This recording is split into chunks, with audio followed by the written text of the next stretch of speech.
If your nonprofit organization is a hot mess in terms of how you have your organization designed and structured, you're not going to be successful. That's the hard truth. So in this lesson, we're going to talk all about organizational structure and design and how it impacts the success or lack thereof of nonprofit agencies. This lesson is going to cover organizational structure and design.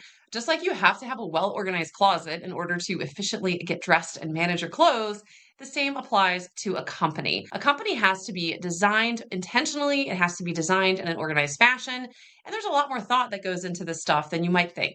By the end of this lesson, you'll know the distinction between organizational structure and design. You'll be able to describe how leaders can apply things like job characteristics theory, job rotation, and other approaches to improve employee motivation and performance.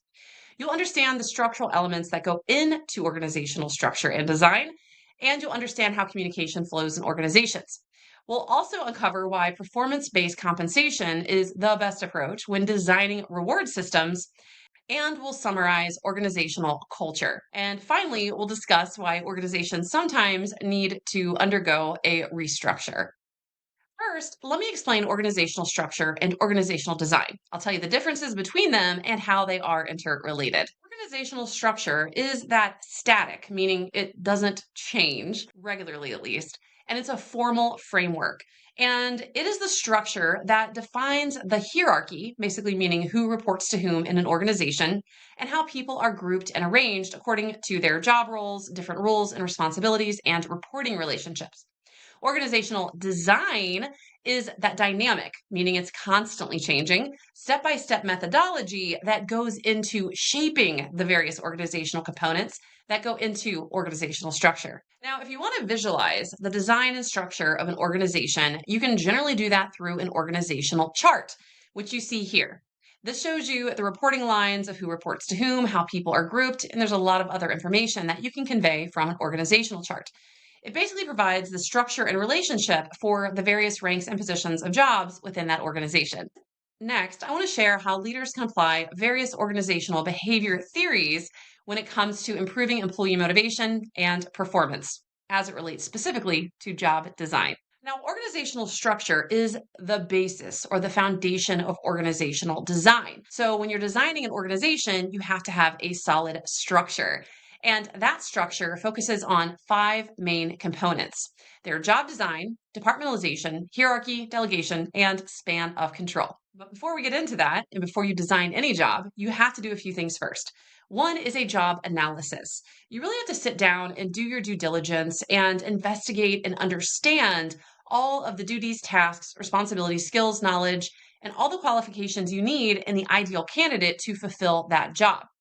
Then, after you've analyzed the job and assessed all of these important elements of it, then you design the job. That's where you sit down and you define an individual's responsibilities. So here's what you will do if you're hired for this job. Here are the areas where you'll be expected to make decisions. And here are the expectations and goals of this position. Also needs to be designed in a way that is motivating and rewarding to the employee. After you've done the job analysis, you've designed the job, then and only then is it time to write the job description. Unfortunately, too many nonprofit leaders just rush out and put out a job description when it comes time to fill a position, but you really need to analyze the job, design the job, and then and only then do the job description. And that's where you're formalizing this stuff in a way that you might put on a job board or post on LinkedIn. You're going to outline the elements of the job design process. Now, when it comes to job design, there are several approaches that can be used. When you're designing a job, you should keep in mind something we know from organizational behavior that can motivate employees, and this is job characteristics theory. This is a theory that basically says that jobs that are intentionally designed to contain certain characteristics can actually be more motivating. And employees in these jobs that are designed with job characteristics theory in mind will also lead to greater satisfaction and performance, which benefits the organization. An easy way to remember these 5 characteristics is VISAF. Now let's talk a little bit more about that VISAF, those 5 characteristics. So again, if you have a position in your nonprofit organization, you need to design it. Here are some characteristics you should ensure are built into that job as you design it. First, the V is variety. This is the extent to which a job requires a number of skills and talents. By and large, most people prefer variety over monotony. So if you can provide the right amount of variety when you're designing a job, that can keep the employee who's in that position more fulfilled, satisfied, engaged, and higher performing. Next is identity. Identity is the degree to which the job itself allows the person in that role to complete a whole and identifiable piece of work. It's more fulfilling to the employee if they actually get to see that finished product and they know that they were part of building that product. In the nonprofit sector, say, for example, if you have an event planner who's planning a fundraising event, it's important that they feel an identity with that event, that they feel that they are a part of that bigger picture of the outcome of that event. So even though they might be doing the logistics of the event design and not the fundraising part, it's important to include and celebrate them in all aspects of the finished product, which is the conclusion of that event and the success of it, so they feel that sense of identity. Significance is when an employee perceives that their work is important and that they personally are moving the needle to have a positive impact. Now, most nonprofit jobs already are naturally high in significance because when you work for a nonprofit, you generally are making an impact in some capacity. Now, this significance may not be felt in some of those administrative roles, like human resources or accounting, for example, where individuals in those positions aren't involved in day to day program delivery and interacting with the beneficiaries of your organization. So if you have administrative positions in your nonprofit agency, it's important that they feel that sense of significance, just like your fundraisers and development staff and your program delivery staff feel as well. Autonomy is the level of independence and control that an employee has over their work. Generally, employees want more autonomy. They want the freedom. They want that decision making.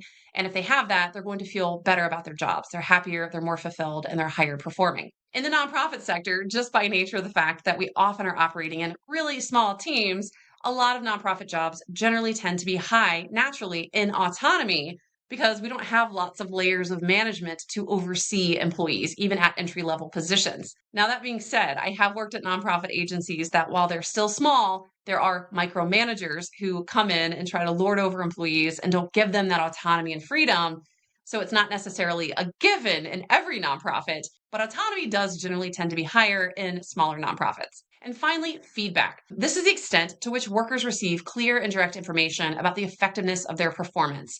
So they're getting sometimes natural feedback from the job itself of I'm out delivering programs. I feel good because I see that people are benefiting from them. I see people being smiling and appreciative. That's a form of feedback. But it's also about getting that clear and direct information from other individuals and not just the supervisor, so they know that their performance is effective. Job characteristics theory tells us that when we intentionally design jobs that contain those 5 core characteristics, the VISAF, they tend to lead to 3 positive psychological states. If you have a job that's been designed with VISAF in mind, you generally feel that your work is more meaningful. You generally feel you have a greater responsibility of your outcomes. And because of that feedback aspect, you have knowledge of the results. You're not left in the dark, not understanding if you actually are making an impact or not. So if you were to look at this in graphic form, there are those 5 job characteristics that lead to those 3 psychological states. The VIS part of those characteristics, variety, identity, and significance, those 3 contribute to meaningfulness of work. So if your job has a lot of variety, you feel identity of that finished product, you feel like your work is significant, you will tend to feel psychologically that your job and your work has meaning. And that feels good. That's motivating. If you have autonomy, which is the 4th of those 5 job characteristics, that leads to a psychological state of responsibility for outcomes, which also can be motivating. You know people are depending on you and you have that responsibility and you want to deliver. And then finally, that 5th characteristic, feedback, leads to the psychological state of knowledge of results. So you have awareness of how you're doing, how you're performing, and that can make you also feel good. So this is how those 5 job characteristics lead to 3 motivating positive psychological states. Now let's talk about some of those key organizational structure components that are part of job design. And they are departmentalization, hierarchy of authority, delegation, and span of control. Applying job characteristics model to job design is one approach, but there are others, and you can use them individually or you can use them in combination with one another. So if you have a new position to fill in your nonprofit organization, now you know per job characteristics theory that if you build and design that job with those 5 VISAF characteristics in the job, it will tend to be more motivating, satisfying, and lead to higher productivity. But there are some other things that you can do as well. Things like specialization, job rotation, enrichment, and enlargement. But to do these things, you have to know what these terms mean. So, first, let's talk about specialization. Specialization is when you have a worker who does a very specific task. The job doesn't have a lot of variety, so they're focusing on one or a small set of tasks, which means that they get really good at it. So, there are benefits of specialization. If you are an accounting manager for a nonprofit and you only do accounts payable and you're doing this literally all day, every day, 40 hours a week, you become really darn good at accounts payable. You're highly skilled, you're efficient. It's great because you're firing on all cylinders. Now, the downside of specialization, though, is that it can lead to some boredom and it can lead to a lack of skill growth.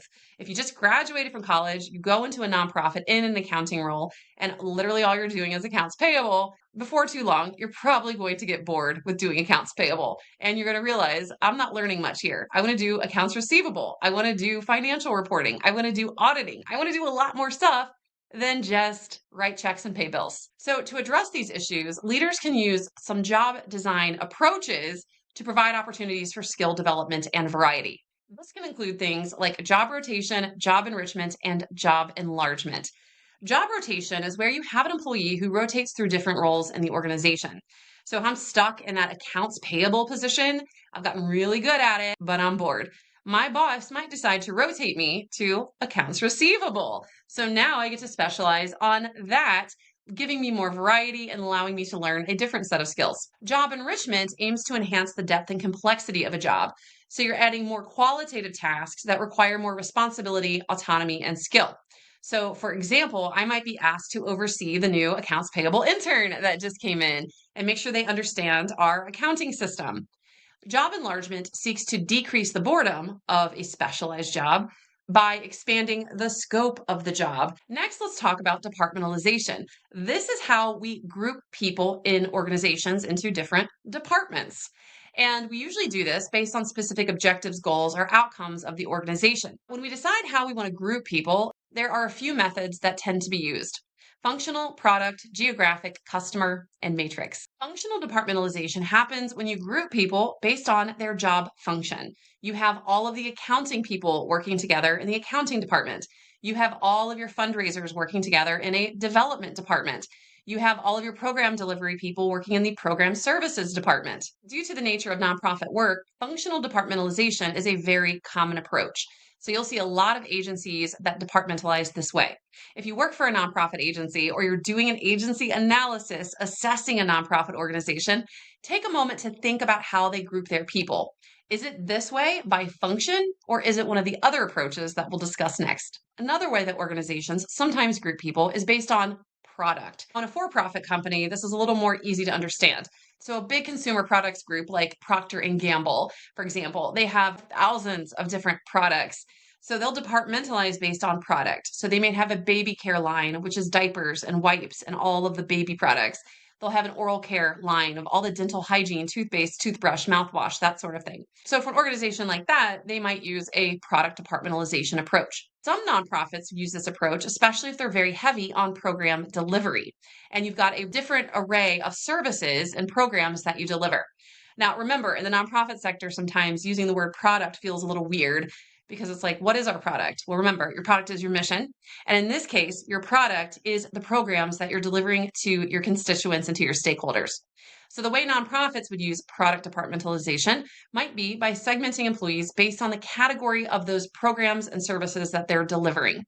So if you work for a big community services agency, you might have a housing division that is focused on making sure that people have housing. You have a food pantry and clothing division where folks can come in and have access to clothes and food. Maybe you provide childcare. Maybe you have a pharmacy. Maybe you do education, continuing education, GED education, and job training. So some nonprofits, again, those that are heavily on program delivery, might use product departmentalization. Another approach to grouping people is geographic. We see this a lot in those large affiliate organizations that have that one big umbrella organization that we discussed in a previous lesson. And then they have potentially dozens or even hundreds of chapters, branches, or affiliates in one country or across the world. With geographic departmentalization, you probably assumed already, this is where we group people based on territory, where they live, or the areas geographically that they're serving. So if you work for an affiliate nonprofit, or you're doing an agency analysis for an affiliate-based nonprofit, their organization chart might look like this with geographic departmentalization. You might have a Northwest region, a Southeast region, Midwest region, Southwest, and West in the United States. So you're grouping people geographically, which makes sense because sometimes geographic areas have their different and unique needs. For example, if you work for a nonprofit that provides housing, you're going to have different needs in a warmer climate like the Southeast versus the Northeast, where it tends to be colder, especially obviously in the winters. So for some agencies, grouping this way makes sense, both in serving the constituents and also keeping the people that work together in that region working more closely together. Customer departmentalization is where we group people based on customer segments. Now, same thing with products. Sometimes it feels a little weird talking about nonprofit stakeholders as customers, but yes, nonprofits, you're a business too. We have products, we have customers. Our customers are our donors and our volunteers and our supporters. Now, where the money comes from is from donors. So a nonprofit might use customer departmentalization to break down a development segment like this, where we're referring to customers into donor categories. Now, this is not going to be the case for a small nonprofit. Most of these are not the case for a small nonprofit because small nonprofits usually have 5 or fewer employees. And in the organization charts I'm giving you as examples, you have 6 employees, and this is just one department of many. Now, in this case, you're going to have a VP of development that oversees a major gifts department where all the major gifts officers operate and report to. You might have a planned giving section. You might have a corporate giving department.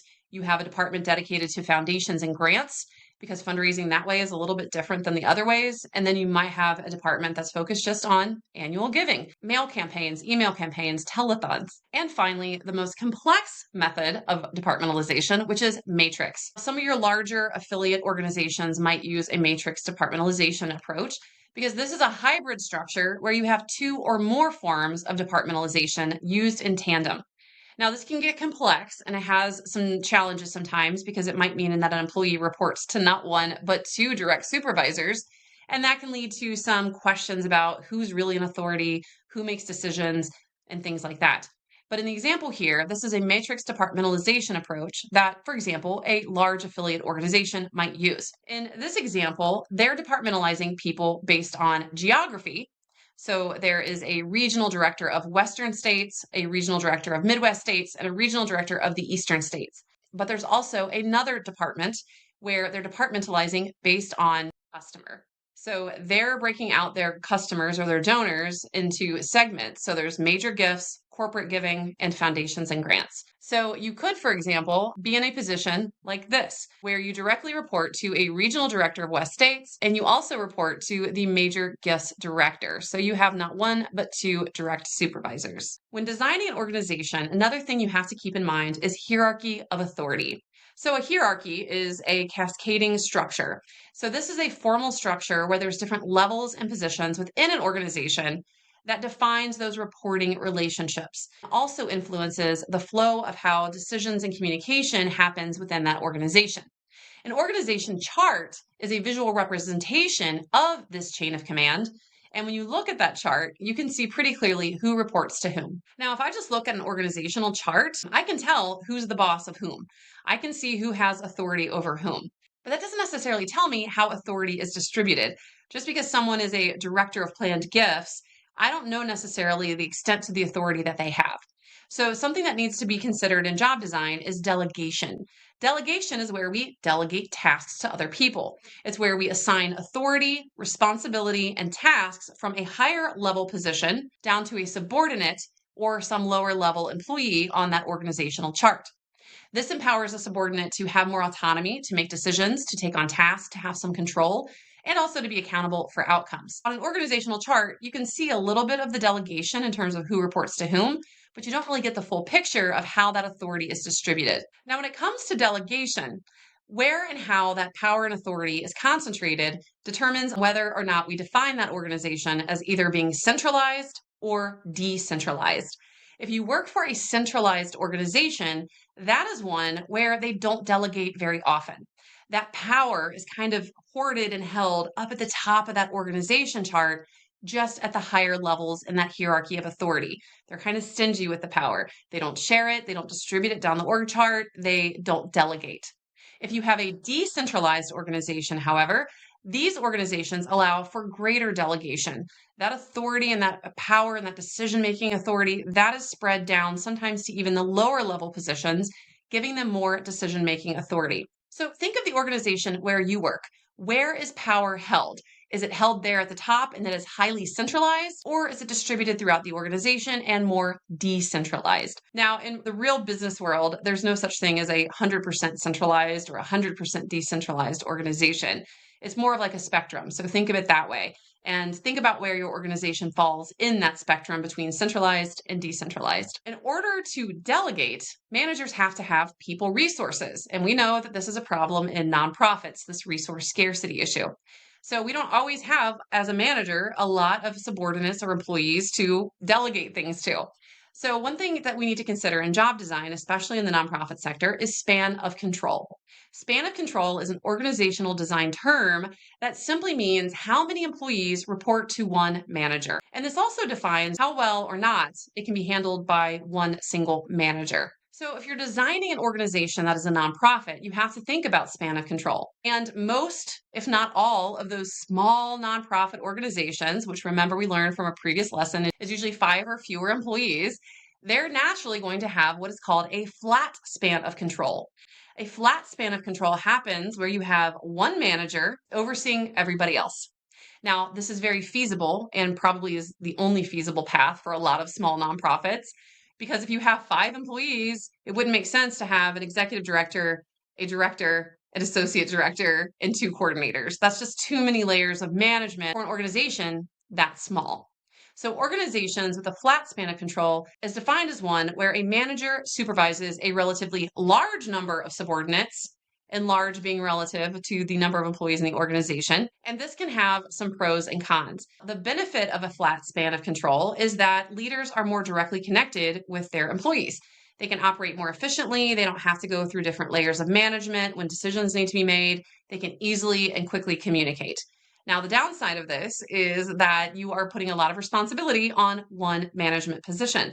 So for those small nonprofits that may consist of an executive director and then everybody else, the executive director doesn't have another manager to lean on to help when it comes to the supervision aspect of the job. They have to do it all. Now let's talk about organizations that have a tall span of control. This means that one manager supervises directly a smaller number of subordinates, but then there are different layers of management in that organization.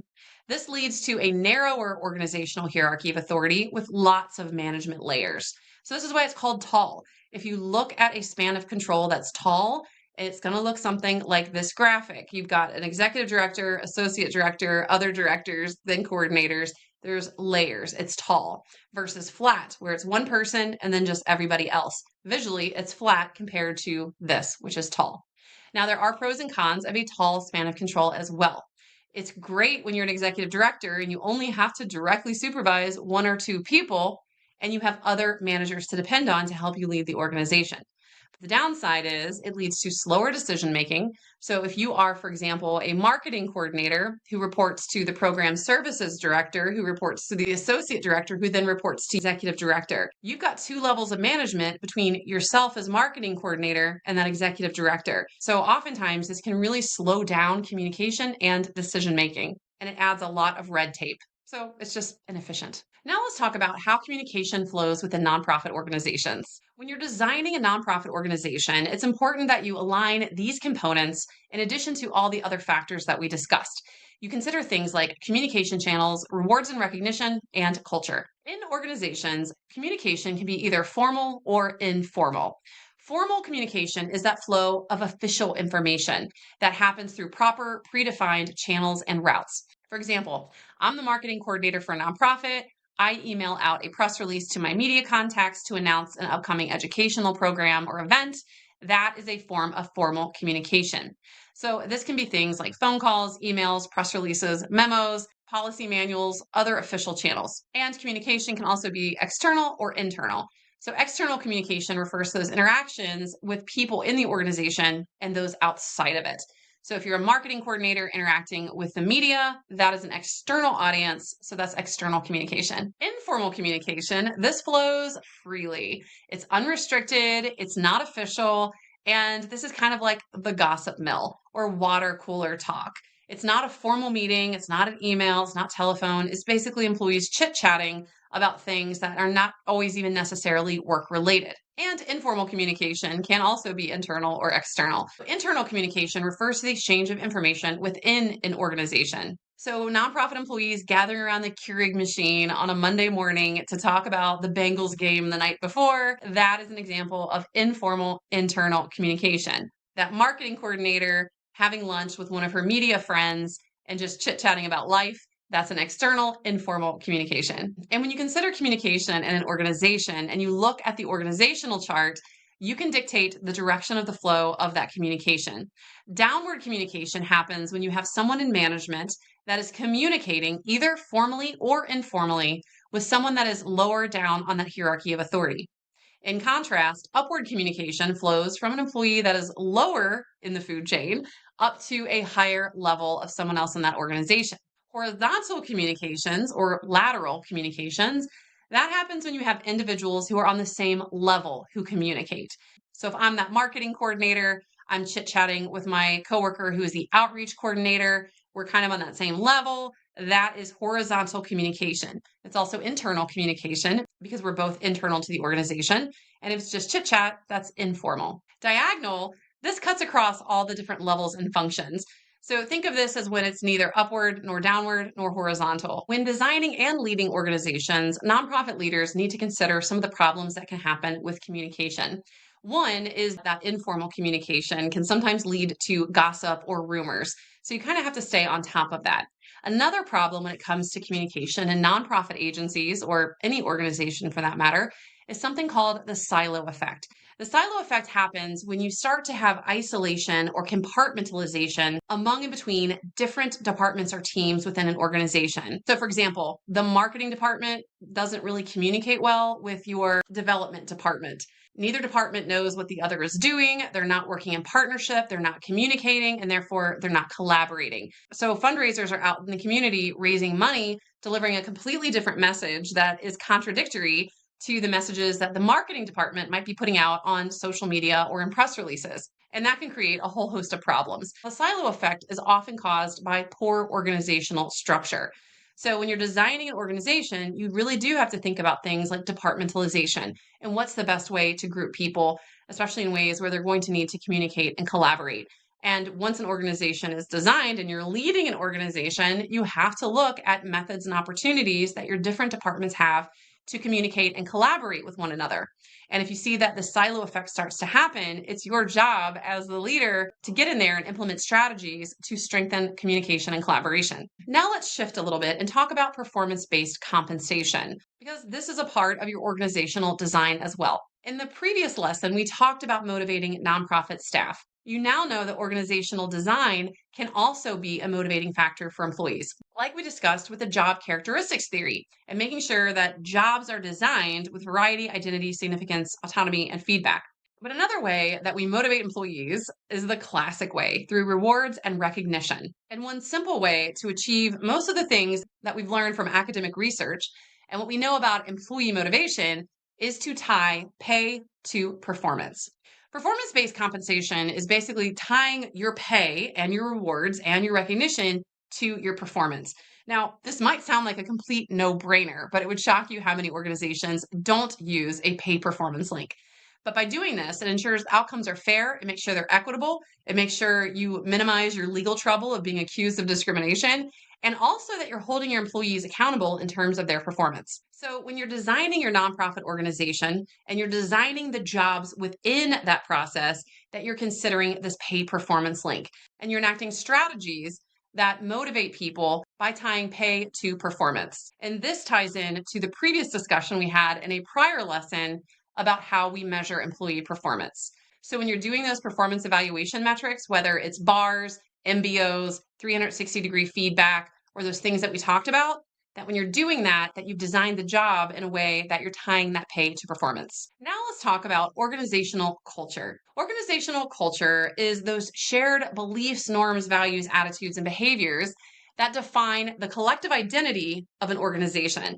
Just like individual people have personalities and behave in general patterns, organizations, including nonprofit organizations, do as well. And whether you realize it or not, the organization's structure and design has a link to that culture.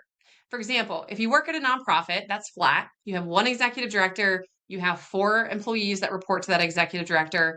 You're decentralized, so you don't have to run to your ED and ask for permission for every decision that you make. That's going to create and promote a culture of autonomy and empowerment. You come to work every day knowing that, yes, I have a boss, but that boss trusts me to do my job. And that's going to make you feel like you have more ability to innovate. So that's just one example of how culture can be influenced by organizational structure and design. When it comes to organizational culture, that is heavily influenced as well by the leaders themselves.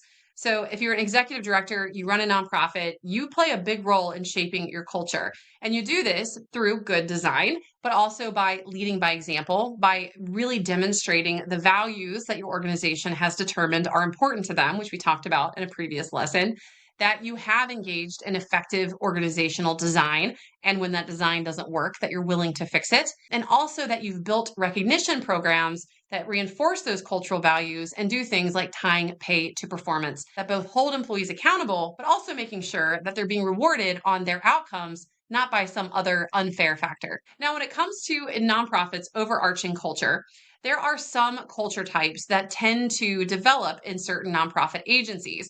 And oftentimes, this is a result of the mission in combination with that organization's leadership.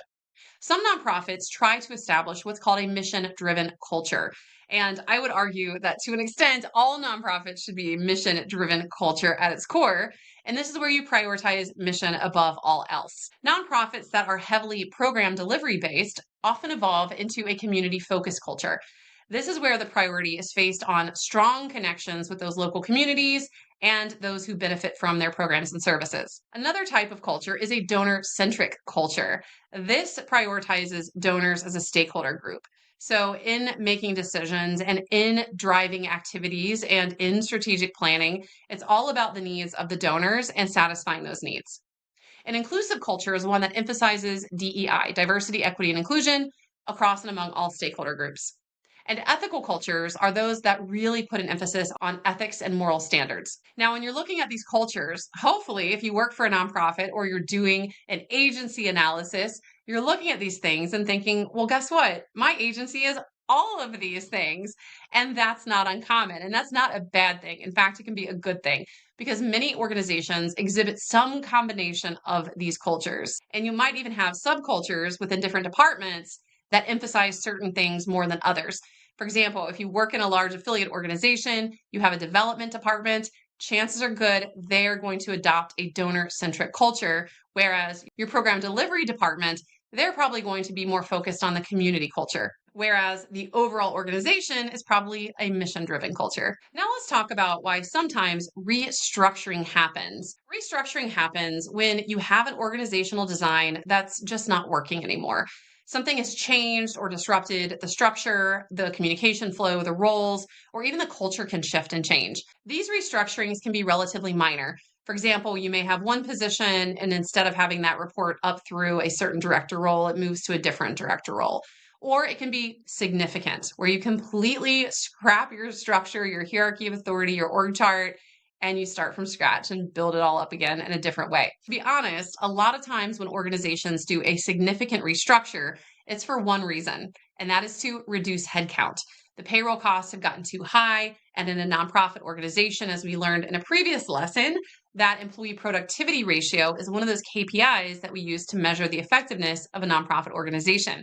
If you have too much in payroll, you have too many employees relative and in comparison to the money and revenue and donations and funding you're bringing in, then you either need to somehow bring in more money, or you might need to do some type of significant restructure to reduce significant amounts of employees in that organization. Now, what happened in the nonprofit sector that was particularly devastating relative to that is that when COVID-19 hit, A lot of agencies, including the one that I worked for at the time, were hit really, really hard. They didn't have crisis plans in place like the more sophisticated, better resourced for-profit companies do. A lot of agencies, including mine, did not have financial reserve funds. But a big problem was that a lot of nonprofits that rely on fundraising through events, and specifically in-person events, they were devastated because those events came to a screeching halt in the spring of 2020. As a result of that, agencies that were very heavily event focused, they had to consequently lay off large numbers of their employees in restructures. The agency where I worked at the time during COVID, we went through a significant restructure. We changed the geographic departmentalization because it was a large national affiliate organization. So instead of having 5 or 6 different geographic regions, we only had 3: East, Midwest, West. Instead of having 120 chapters across the country, there was a massive consolidation to save on resources, mostly people resources, but also things like real estate. So instead of having 3 or 4 chapters in Ohio, Kentucky, Indiana, now there's 2, but it had a significant impact. And many nonprofits had to lay off the majority of their employees. But what happened was they were a little too aggressive in those reorganizing or restructures. They laid off too many employees, and I get it, they had to out of necessity. But what happened was 18 months later, things started to return to normal. Fundraising started to come back, and nonprofits then found themselves in a very vulnerable position of having now all these vacant positions because they would start to add the positions back. And now facing that workforce shortage, which we discussed way back in lesson 1, and to actually put a number on it, research has shown us that workforce shortage was nearly 500,000 positions. Now, this is an extreme example of an extreme restructuring that a lot of nonprofits had to undergo. Usually it's not this significant. Usually if it is this significant, that nonprofit is in some type of dire straits. Either they've relied too heavily on maybe one big funding source all of a sudden goes away and they can't make payroll, or poor management. But usually in nonprofit organizations, restructures are minor. But even if they're minor, leaders should still approach any type of redesign or restructure with care and intention. As you can see, having a beautifully structured and designed organization, it's not just about having a pretty organizational chart, but it's about thoughtful leadership and ensuring that you're setting up and designing your nonprofit for maximum success.